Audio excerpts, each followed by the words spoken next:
Paragons, the strongest monkeys in the universe, made from sacrificing whole villages of monkeys, are what every casual player aspires to build. But could they be bad for BTD 6? Well, let's find out.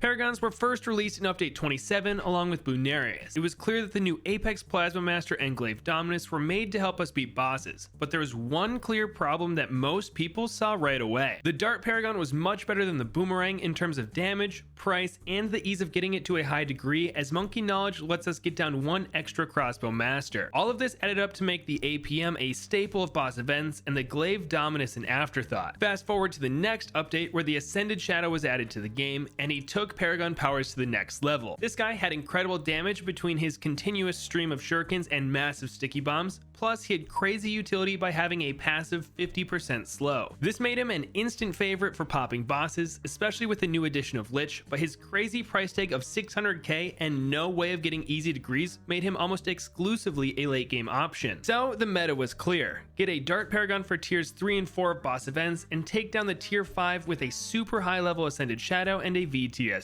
Once again, the Glaive Dominus was thrown to the side as it didn't really fit in with the meta, even though Ninja Kiwi doubled or even tripled some of its stats in this update. With these buffs, there was no arguing that it was a great boss option, it just couldn't compete with the APM early or the Ascended Shadow late, so it was stuck in limbo. This is totally fine. There are many cases in other games where a tower is good but not used as it just doesn't fit into the meta, but update 29 is where we get into the crux of the Paragon problem. In it, the Dominus got 3 more damage buffs, making it deal more damage than the APM pound for pound. But that wasn't the issue. What is that getting a degree 30 Glaive Dominus by round 80 is much more difficult and expensive than a degree 30 Apex Plasma Master. And this difference in price and difficulty more than makes up for the damage difference, especially when considering optimizing money for bosses. But even more problematic than trying to solve this delicate problem with brute force damage buffs is overshadowing it with the strongest tower we have ever seen. Yes, this update added the Navark of the Seas, which put all other Paragons to shame. It had global fighter planes, 6 sets of turrets, grappling hooks that automatically one-shot ZOMGs and below. It was the first Paragon to get an ability which just so happened to let it one-shot bads, which everyone thought was off limits, but more on that later. And most importantly, it is now the second Paragon to have a super easy way to get it to a high degree. Boat farming, already the fastest way to farm in the game, now counts each dollar generated by a boat as 4 pops, which is the main limiting factor in Paragon degrees other than how many tier 5s you can sacrifice. So now we have a clear path to beating every boss. You just have to boat farm, get a super cheap degree 30 Dart Paragon for round 80, get a massive degree 50 plus Navark of the Seas for round 100,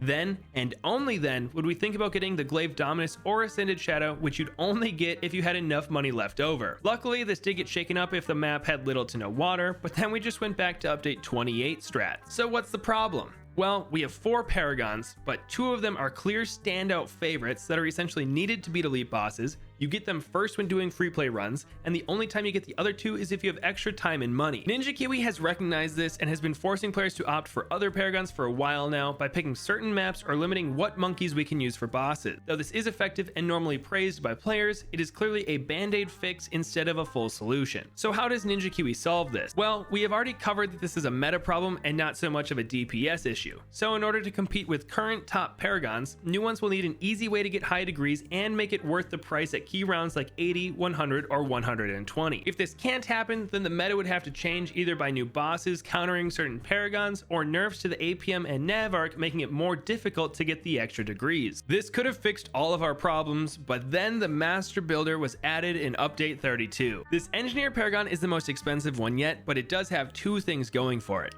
The first is that you can get some extra degrees with its XXXL trap, generating money and getting pop. And the second is that if you are already farming super efficiently, you'll have many overclock engineers to buff your BRFs, so you already have your sacrifices ready when it comes time to make the Master Builder. This kind of achieved the necessary metrics for being a useful Paragon. It has a way to get extra degrees, but it isn't nearly as effective as the extra tier 5 that the APM gets or boat farming that the Navark get. That being said, the extra pop count is always welcome as its price makes it around 100 or 120 option, which is where you're exclusively looking for damage, and it checks that box too. So now the Master Builder is competing with the Glaive Dominus and Ascended Shadow for that third spot. But the addition of the Master Builder brought a new problem to the forefront of every player's mind. The Master Builder does not combine all three paths of the Engineer like the previous 4 Paragons did to their respective monkeys. All it has are the Mega Sentries of the top path, and it ultra boosts itself every round. Now, I don't think of this as too big of an issue, but the community has spoken, and even Ninja Kiwi stated that it's odd that the first support Paragon does not buff other towers in some way. So I'm hopeful that it gets reworked, but it brings up something that is much scarier to me, and that is the power creep that has snuck into Bloons and is even expected by players at this point. Now, Ninja Kiwi is actively fighting against the power creep, and I'm making a whole video on that. But in short, the crazy amount of power that the Navarch and Apex Plasma Master have has conditioned many players to expect that from new Paragon. And when that isn't met, there is frustration and disappointment, even though new Paragons are meant to be hype machines. So let's say that the Master Builder gets reworked to have a Mega Trap. What does it do? You'd be surprised at how many comments I've gotten about how it should be able to eat bads just like the Navarch can. But I think that should be completely off limits even for Paragon. But if it has to exist, it better be locked behind a Paragon ability with a crazy long cooldown. So how would I solve all these issues? Well, let me say that I think Ninja Kiwi is being careful and doing the right thing, so these should be solved soon. But I'd start with what I said earlier. Make it much more difficult to get high degree APMs in Navarch. This will instantly level the playing field for the existing 5 Paragons. Then I'd make it clear whether Paragons will be exclusively DPS machines or a culmination of their 3 paths going forward. And if a rework is done for the Master Builder, I'd make it much more supporty. I probably wouldn't let it overclock other Paragons, but I'd give it an ultra boost aura for normal monkeys, and I'd do something unique with the trap. There is absolutely no way I'd let it eat bads. Instead, I'd make the trap similar to Geraldo's totems in that the next Paragon made would also sacrifice the trap and count the pops and money when calculating levels. This way, the Master Builder helps make better Paragons without directly overclocking them. This would be a cool mix of all its paths, keep it true to supporting, and hopefully make every Paragon viable.